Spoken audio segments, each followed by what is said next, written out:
Hello guys, आपका स्वागत है मेरे कैरियर प्लस चैनल में।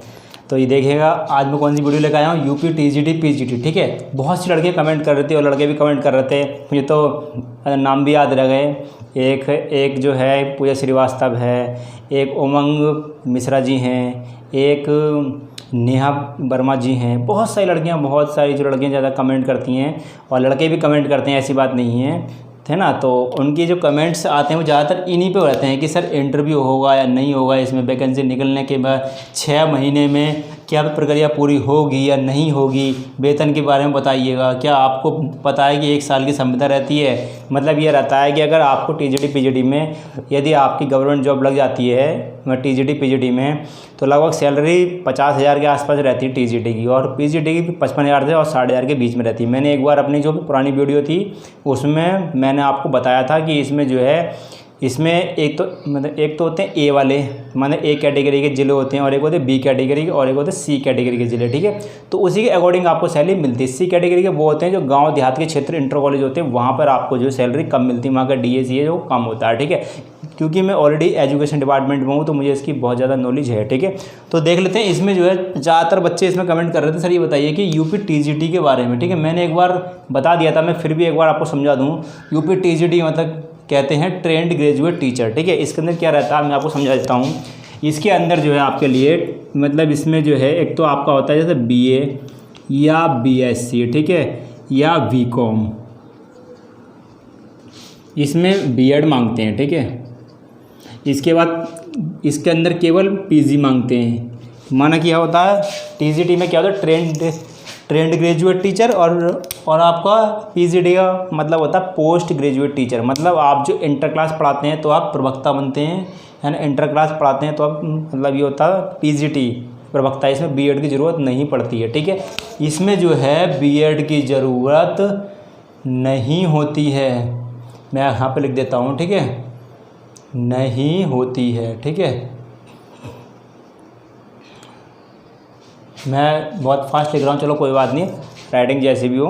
इसमें क्या रहता है, इसके बाद टेट लागू होगा या नहीं होगा, मैं आपको समझा दूँ। इसमें टेट लागू नहीं होता है। वैसे बहुत अभी पीछे बहुत सारे कमेंट आए थे, एक जो हैं बहुत सारी मतलब ये है बहुत सी लड़कियां और लड़के कमेंट के, ज़्यादातर लड़कियों के कमेंट बहुत आते हैं। अगर आपको यकीन नहीं आता तो आप मेरी जो वीडियो है ना वहाँ पर आप देख लीजिए, हर वीडियो में कम से कम 10-20 कमेंट तो होंगे गर्ल्स बॉय के। ठीक है, तो इसमें देखता हूँ कि ज़्यादातर इसमें गर्ल्स लिखती हैं कि सर ये बताइए इसमें टेट लागू होगा या नहीं होगा। और मैं आपके चैनल पर फर्स्ट टाइम हूँ, तो ये बताइएगा कि सर आपकी जो टेट लागू होगा या नहीं। तो मैं आपको समझा दूँ कि इसमें टेट लागू नहीं होगा। वैसे इन्होंने कहा था कि मतलब कुछ अफवाह उड़ी थी कि मतलब टेट इसमें जो है जूनियर और मतलब होता है इसके अंदर 6 to 8, है ना। ये हमारा मतलब ये जूनियर में हम ले लेते हैं। ठीक है, और 9 to 12 जो होता है, जो नई शिक्षा नीति, इसमें जो है वो सीनियर में आता है 9 to 12। ठीक है, तो इसमें जो है टेट लागू नहीं होगा टीजीटी में, केवल जो पहले जैसी प्रक्रिया वही रहेगी। और इंटरव्यू होगा या नहीं होगा तो आपको मैं समझा दूं कि इसके अंदर जो है मैं आपको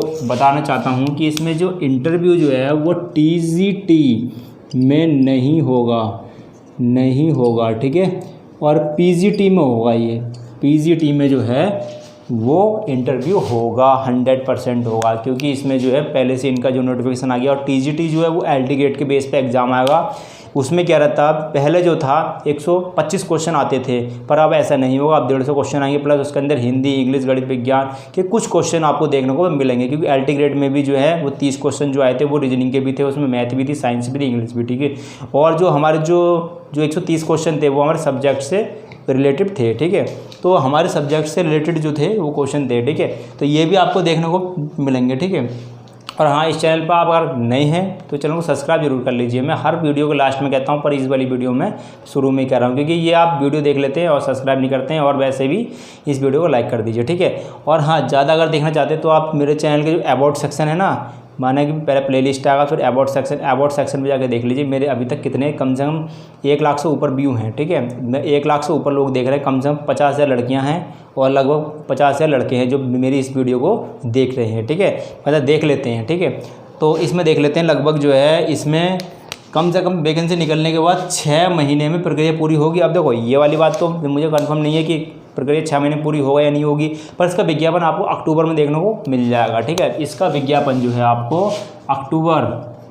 अक्टूबर में जो है आपको इसका विज्ञापन देखने को मिलेगा, ठीक है। और हो सकता है कि एल टी ग्रेड का भी साथ साथ निकल जाए विज्ञापन, ठीक है, क्योंकि एल टी ग्रेड जो होता है वो लोक सेवा आयोग कराता है एग्जाम, और जो है ये जो होता है मतलब टीजीटी पीजीटी ये माध्यमिक शिक्षा सेवा चयन बोर्ड इलाहाबाद, दोनों के कार्यालय जो हैं इनके दोनों के ऑफिस जो होते हैं बोर्ड ऑफिस जो होते हैं वो जो है इलाहाबाद में ही है, पर अलग अलग जो इनकी मतलब इनका जो एग्ज़ाम वो अलग अलग एजेंसियाँ कराती हैं, ठीक है। तो इसलिए मैं आपसे कह रहा हूँ कि इसको और इंटरेस्टिंग बनाते हैं वीडियो को।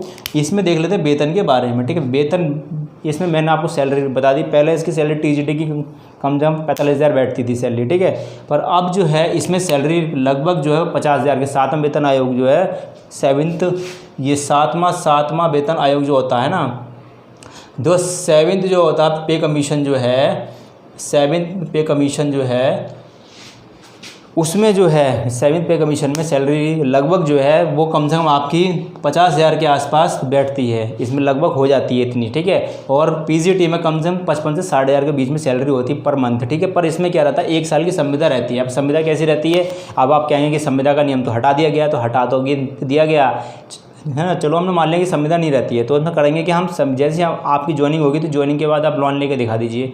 लोन आपको कोई सी बैंक 1 साल के बाद ज्वाइनिंग के बाद ही देती है, 1 साल से पहले आपका अगर सपोज माना कि आपने ज्वाइनिंग कर लिया इसमें, है ना सब, तो वो 1 साल का जो आपका जो पीरियड होता है वो मतलब ऐसे रहता है, मतलब ट्रेनिंग का रहता है, मतलब सैलरी पूरी मिलती है, गवर्नमेंट हो आप सब कुछ हो, पर वो 1 साल का जो पीरियड होता है वो अगर आप अच्छा वर्क नहीं करते हैं उसमें निकाल देते हैं। कहने मतलब कि आपको कुछ ना कुछ कमी निकाल देंगे और कहेंगे इसमें जो आपको अगला आप पढ़ाइएगा इसके अंदर, ठीक है। तो ये चीज़ क्या रहती है, ये इसकी ट्रैक्ट रहती है, मतलब जो होती हैं एक तरह की विधियाँ रहती हैं। तो इसलिए जो 1 साल में आपको ये ज्वाइनिंग लेटर आया, ज्वाइनिंग के बाद जो अगले दिन आप बैंक के पास चले जाइए कि साहब मुझे लोन दे दीजिए, लोन आपको नहीं मिलेगा क्योंकि आपका 1 साल का पीरियड जो होता है वो संविदा का माना जाता है, ठीक है। तो इसलिए मैं आपसे कह रहा हूँ 1 साल के बाद आप लोन ले सकते हैं बैंक से, ठीक है, तो वो परमानेंट नियुक्ति मानी जाती है, ठीक है। इस तरीके से बता रहा हूँ। बाकी तो 1 साल का ज्वाइनिंग होगी, ज्वाइनिंग के बाद आप सरकारी नौकर कहलाओगे, सरकारी टीचर कहलाओगे, साथ में आपको जो है सैलरी भी वही मिलेगी गवर्नमेंट वाली। पर 1 साल का जो पीरियड होता है वो थोड़ा सा टेंडर्स होता है, बहुत वो नाजुक होता है, ठीक है। तो देख लेते हैं इसके अंदर, तो ये चीज़ है ना। तो ये चीज़ मुझे समझानी थी, इसके अंदर केवल पीजी होना चाहिए और इसके अंदर केवल जो है बीए या बीएससी या बीकॉम हो करा हुआ होना चाहिए। और हाँ, इसमें बीएड के और एमएड के पीएचडी के चक्कर क्या रहता है इसमें आपको समझा दूँ मैं, ठीक है। इसमें जो रहता है बीएड के जो होते हैं आपके 5 नंबर मिलते हैं, एमएड के 10 नंबर, इसके अंदर होते हैं 15 नंबर मिलते हैं, ठीक है। अगर ये तीनों किसी के पास होते हैं तो केवल जो हो तो आपको 10 नंबर तक मिल जाते हैं, अगर तीनों किसी के पास रहते हैं। ज़्यादातर 10 नंबर वेटेज जो होता है वो 10 नंबर से ज़्यादा का जो होता नहीं होता है इसमें। पर ये क्या रहता है, अगर जैसे किसी ने एमएड कर लिया तो इसमें 10 नंबर इसमें मिल जाते हैं, है ना। अगर डायरेक्ट किसी ने जो है एमए के बाद, माना कि एमए के बाद डायरेक्ट पीएचडी कर ली, ठीक है, ये इन्होंने नहीं करा, ठीक है। ये अगर न करते हैं, अगर कोई एमए के बाद, मैं आपको समझा दूँ, अगर कोई एमए के बाद डायरेक्ट पीएचडी करता है तो आपको केवल 10 नंबर मिलेंगे, ना कि आपको इतने सारे मिलेंगे, क्योंकि आपने बीएड नहीं किया, एमएड नहीं किया हुआ है, ठीक है।